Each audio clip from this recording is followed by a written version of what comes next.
اس کے بعد قدرتی صلاحیتوں کا اجاگر ہونا. سم ٹائم یوں ہوتا ہے کہ جب ایک پلیئر اپنی زندگی میں کوئی بھی اسپورٹس کھیلنا شروع کرتا ہے تو اس کو پتہ چلتا ہے کہ اللہ پاک نے میرے اندر نیچرلی میرے اندر ایسے مسلس پیدا کیے ہیں کہ میں زیادہ اسپیڈی پرسن ہوں بنسبت دوسروں کے, مجھ میں تیز رفتاری زیادہ ہے بنسبت دوسروں کے. کچھ پلیئر ایسے ہوتے ہیں کہ جن میں مسکولر اسٹرینتھ یعنی کہ طاقت زیادہ ہوتی ہے. تو یہ تمام چیزیں انسان کو تب چلتی ہیں جب وہ کھیلوں میں شمولیت اختیار کرتا ہے بجائے کہ تماشائی بن کے بیٹھے رہنے کے. سب سے آخری پوائنٹ ہے بے راہ روی کا ازالہ. تو جو یہ بے راہ روی کا ازالہ یہ ہے کہ ہماری جو یوتھ ہے, ہمارے نوجوان ہیں, وہ بہت زیادہ نشے میں انوالو ہو رہے ہیں. اس کے علاوہ اپنی صحت کی توجہ بالکل بھول چکے ہیں. ہمارا پاکستان دنیا کا دوسرا بڑا ملک ہے جو تمباکو نوشی اور منشیات کے کاروبار میں سب سے آگے ہے. تو یہاں پہ ہماری یوتھ کے پاس بہت زیادہ چانسز ہیں کہ وہ اس چیز میں ملوث ہو سکیں. اس کے علاوہ ہماری یوتھ جو ہے وہ ڈاکے ڈالتی ہے, چوری کرنے میں ملوث ہے, because they have not any opportunities for employ or for any job. تو اس سے یہ ہوتا ہے کہ بیکاز اگر کوئی بھی انسان پلے کرے گا کھیلے گا تو اس کے لیے آگے جاب جو ہے اس کی بھی آپشنز بن جاتی ہیں.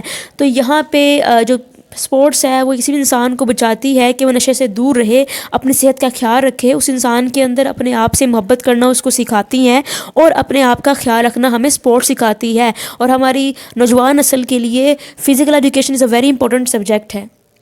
تو یہاں پہ آئی ہوپ کہ میں نے کافی اچھے سے ایکسپلین کیا ہے تمام چیزوں کو. گائز میری آپ سے ایک ریکویسٹ ہے, چینل کو سبسکرائب ضرور کیجیے گا because I need your subscription. مجھے سمجھ نہیں آتی کہ آپ چینل کو سبسکرائب کیوں نہیں کرتے. آپ لوگوں کو کوئی پیسے نہیں لگتے چینل کو سبسکرائب کرتے, but you don't subscribe channel. Some time I was disheartened because your response was not good. جیسا کہ میں نے آپ کو بتایا تھا کہ میں آپ سے ساتھ شیئر کروں گی وہ کویشچن جو ہر پیپر میں آ رہا ہے. ایک 2015 میں آیا تھا, 2017 میں بھی آیا تھا, اور اس پیپر میں ایک جو کویشچن ہے وہ یہ تھا کہ تعلیم جسمانی کے مقاصد کیا ہیں. It's a very very important question. یہ بہت زیادہ پیپرز میں بار بار آیا ہے. تو یہاں پہ اس کے مقاصد کیا ہیں, یعنی مقصد کیا ہے تعلیم جسمانی کا, اس پر نوٹ لکھنا ہے. تو سب سے پہلے میں نے یہاں پہ آئی تھنک کوئی 15 مقاصد لکھے ہیں. تو یہ تمام میں نے جو ہے یہ کتاب کو پڑھنے کے بعد سوچ سمجھ کر یہاں پہ ان کو شارٹ کر کے لکھا ہے تاکہ آپ لوگوں کے لیے آسانی ہو اس کو سمجھنے میں, لکھنے میں. سب سے پہلے میں نے لکھا ہے کہ تعلیم جسمانی جسم کا نظام بہتر بنانے میں مدد کرتی ہے. تو جسم کا نظام جو ہے وہ فرسٹ آف آل جسم کا نظام بہتر بنانے میں مدد کرتی ہے. دوسرا یہ ہے کہ جسم اور دماغ کی بہتر نشو و نما کرتی ہے. تھرڈ میں آ کے میں نے جذباتی اظہار کا سلیقہ سکھانا یہ لکھا ہے بیکاز جب پلیئر کھیلتا ہے, وہ ہارتا ہے, وہ اپنے جذبات پر کنٹرول کرنا سیکھتا ہے کہ میں نے ہارتے ہوئے بھی کس طرح جذبات کو اظہار کرنا ہے, اور اگر میں جیت کے ہوں دوسروں کو میں نے ڈس ہیمولیٹ نہیں کرنا.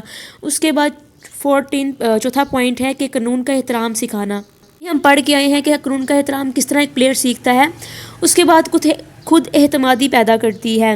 خود اعتمادی مین یہ ہے کہ دیکھیے کانفیڈنس پیدا ہوتا ہے ایک پلیئر کے اندر جب وہ جمناسٹک کرتا ہے, جب وہ کھیلتا ہے تو اس کی جب muscular strength, muscular endurance, stamina, speed ہر چیز بلڈ ہوتی ہے.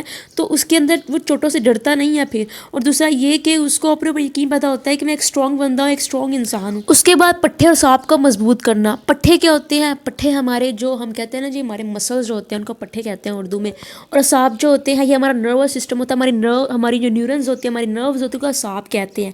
دیکھیے کھیلنے سے ہمارے پٹھے مضبوط ہوتے ہیں, سب کو پتہ ہے. اور اعصاب کیا ہوتے ہیں؟ ہمارے نروز. ابھی تو آپ لوگ بہت ہی انیشیٹو اسٹیپ پہ ہیں, ابھی تو بہت شروعاتی اسٹیپ ہیں. جب آپ آگے جا کے پڑھیں گے نا اسپورٹ سائنسز تو پتہ چلے گا آپ کو کہ حقیقت میں اسپورٹ سائنس کیا ہوتی ہے. تو یہاں پہ جب انسان پلے کرتا ہے اس کا بلڈ سرکولیٹ کرتا ہے دماغ کی طرف, اور اس کے نروز اور مسلس کے درمیان رابطہ مضبوط ہوتا ہے. اس طرح وہ انسان مضبوط انسان بنتا ہے. پٹھے اور اعصاب کو مضبوط کرتی ہے جسمانی تعلیم. اس کے بعد قامتی نقائص دور کرتی ہے. قامتی نقائص کیا ہوتے ہیں؟ دیکھیے کچھ لوگوں کے پوسٹر خراب ہوتے ہیں تو اس کو ہم بولتے ہیں قامتی نقائص. تو جو اسپورٹس ہوتی ہے وہ آپ کا پوسٹر ٹھیک کرتی ہے. دین ہمارے پاس 8واں پوائنٹ آتا ہے مضبوط کردار بنانا ہے. دیکھیے ایک اسپورٹس پرسن کا ایک مضبوط کردار ہوتا ہے, اس کے اندر لیڈرشپ اسکلز ہوتی ہیں, وہ جانتا ہے کہ اسے پریشر کے دوران کس طرح پلے کرنا ہے. تو یہ تمام چیزیں اس کو اسپورٹ سکھاتی ہے. اس کے بعد 9 پوائنٹ ہے کہ ایک مقصد کو حاصل کرنے کے لیے اجتماعی کوشش کرنا, یہ سکھاتی ہے تعلیم جسمانی. دیکھیے جب ایک بندہ کھیل رہا ہوتا ہے فار ایگزامپل ٹیم سپورٹس کے اندر, تو تمام کے تمام لوگ ایک ہی مقصد کے لیے پلے کر رہے ہوتے ہیں کہ ہمیں جیتنا ہے, ہمیں پوری ٹیم کو ساتھ لے کے چلنا ہے. اس کے بعد پوائنٹ 10 ہے کہ دل کے پٹھوں کو مضبوط کرنا. دیکھیے ہمارے اسپورٹس کے اندر دل کا بہت بڑا کردار ہے. ہمارا دل ہر سیکنڈ ہر مومنٹ جب ہم اسپورٹس کرتے ہیں تو زیادہ مقدار میں بلڈ پمپ کرتا ہے، جس کی وجہ سے اس کے اندر اس کی کیپیسٹی ہوتی ہے وہ بڑھ جاتی ہے بلڈ کو پمپ کرنے کی. اس میں جو ہے وہ اس کے مسل زیادہ اسٹرانگ ہو جاتے ہیں، ہمارے دل کے مسل. ہاں، دین ہے 11 پوائنٹ جو ہے جسمانی قوت کو بڑھانا. جسمانی قوت کو ہم کہہ سکتے ہیں مسکولر پاور. تو مسکولر پاور جو بڑھاتی ہے اسپورٹس، جب ہم کوئی بھی ورزش کرتے ہیں تو ہماری مسکولر پاور گین کرتی ہے، ہر روز وہ بڑھتی چلے جاتے ہیں جیسے جیسے ہم ورزشیں کرتے ہیں. دین 12 پوائنٹ ہے کہ شکست کو برداشت کرنا اور حوصلہ اور امید قائم کرنا، یہ ہمیں اسپورٹس سکھاتی ہیں.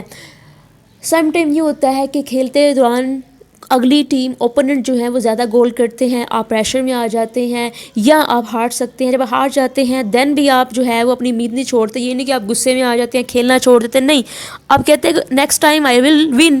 تو یہ جذبہ پیدا کرتی ہے آپ میں اسپورٹس. اور اپنی عام زندگی میں جب مشکلیں آتی ہیں تو آپ کہتے ہیں نہیں، مشکلیں تو ہیں لیکن میں جو ہوں میں ان کے اوپر قابو کر لوں گا. تو یہ چیز آپ کو اسپورٹس سکھاتی ہے. اس کے بعد ہمارے پاس 13 پوائنٹ ہے جسم کے حفاظتی نظام کو مضبوط کرنا. حفاظتی نظام کیا ہوتا ہے؟ یہ ہوتا ہے ہمارا امیون سسٹم. امیون سسٹم میں کیا آتا ہے؟ ہمارے وائٹ بلڈ سیلز. یہ وہ وائٹ بلڈ سیلز ہیں جو آپ کو بچاتے ہیں بیماریوں سے. تو یہ جب آپ کھیلتے ہیں تو آپ کے جسم میں جو وائٹ بلڈ سیلز ہیں ان کی تعداد زیادہ ہو جاتی ہے. 14 نمبر پہ ہے باوقار شہری بنانا. ایک پلیئر مین ایک اسپورٹس مین ایک باوقار شہری ہوتا ہے. وہ دیانتدار اور دیانتداری شو کرتا ہے اور خیانت سے بچتا ہے. 15 پوائنٹ ہے دیانتداری سکھانا. دیکھیے اسپورٹس کے اندر سم ٹائم یہ ہوتا ہے کہ ایک پلیئر کا فاؤل ہوتا ہے پر امپائر کو پتہ چلتا ہے نہیں کہ اس کا فاؤل ہوا کہ نہیں ہوا. میں نے اپنی آنکھوں سے دیکھا ہے کچھ پلیئر اتنے دیانتدار ہوتے ہیں کہ وہ خود کہتے ہیں کہ یس کہ میرا فاؤل ہوا ہے. تو یہ حساب کتاب ہے کہ اسپورٹس ہمیں دیانتداری بھی سکھاتی ہے. نیز جسمانی تعلیم کا مقصد ہر لحاظ سے انسان کی نشوونما کرنا ہے. دیکھیے دنیا کا کوئی سبجیکٹ جیسے میں نے پہلے مینشن کیا ہے کہ آپ کو نہیں سکھائے گا زندگی گزارنے کا سلیقہ، کچھ نہیں سکھائے گا. یہ دنیا کا وہ سبجیکٹ ہے فزیکل ایجوکیشن جو آپ کو سکھاتا ہے ہر لحاظ سے آپ کی تربیت کرتا ہے، آپ کو ایک باوقار اور ایک ہر لحاظ سے مضبوط پرسنالٹی بناتا ہے. تو اسی طرح یہی ہے اس کے مقاصد جسمانی تعلیم کے. اس کے بعد جو ہمارا نیکسٹ کویشچن ہے وہ بھی بہت امپورٹنٹ ہے. آئی تھنک یہ کویشچن اور جو پیچھے ہم نے کویشچن پڑھا ہے مقاصد، یہ دونوں سب سے امپورٹنٹ کویشچن ہے، ان کو کبھی بھی اسکپ مت کیجیے گا. تو یہاں پہ کویشچن لاسٹ کویشچن ہے ہمارا یہ ہے اسلام میں جسمانی تعلیم کی اہمیت بیان کرے.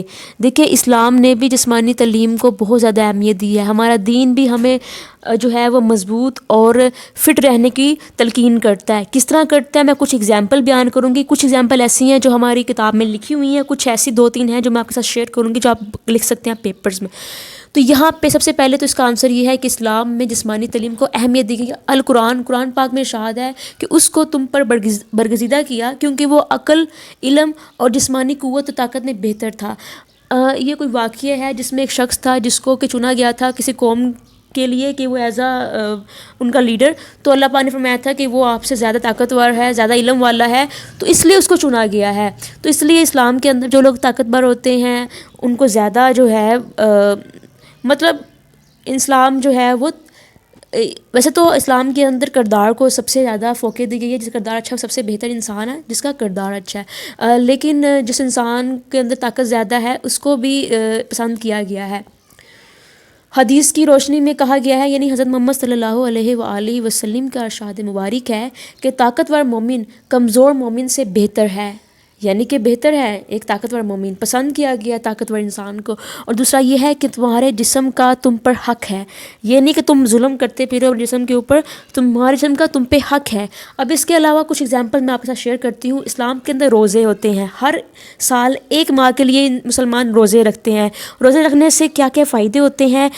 جو لوگ اوور ویٹ ہوتے ہیں ان کا ویٹ کم ہو جاتا ہے. اس کے علاوہ جن لوگوں کا کولیسٹرول لیول اور بلڈ پریشر لیول زیادہ ہوتا ہے تو روزہ ان کے اندر یہ والی تمام نقائص کو دور کرتا ہے. اس کے بعد ہم پیپر میں مینشن کر سکتے ہیں کہ اسلام میں ہر وہ انسان جو صاحب استطاعت ہے جو کہ حج یا عمرہ کر سکتا ہے. اور جب مسلمان حج یا عمرہ کے جاتے ہیں تو وہ کس قدر فزیکل ایکٹیویٹی میں بھی شمول اختیار کرتے ہیں، because it's not a easy thing. اس کے لیے آپ جو ہے خاص طور پر جب طواف کیا جاتا ہے تو لاٹ آف فزیکل ایکٹیویٹی جو ہے وہ بھی اس میں شامل ہوتی ہے. تو اس طرح دیکھیے مسلمانوں کو کس قدر جو ہے وہ ایکٹیویٹی جو ہے اسلام کے اندر بھی شامل ہے. جب پہاڑوں کے اوپر سے طواف کیا جاتا ہے، جب ڈفرینٹ قسم کے مقامات دیکھے جاتے ہیں تو کس قدر فزیکل ایکٹیویٹی جو ہے وہ خود بخود جو ہے وہ سر انجام جو ہے وہ انسان دے دیتا ہے. تو اسی طرح اسلام جو ہے وہ کس قدر اس چیز پر زور دیتا ہے کہ physical activity is very important for every one. اور ایک مسلمان جو ہے اس کے علاوہ اور بھی بہت سے ایگزامپل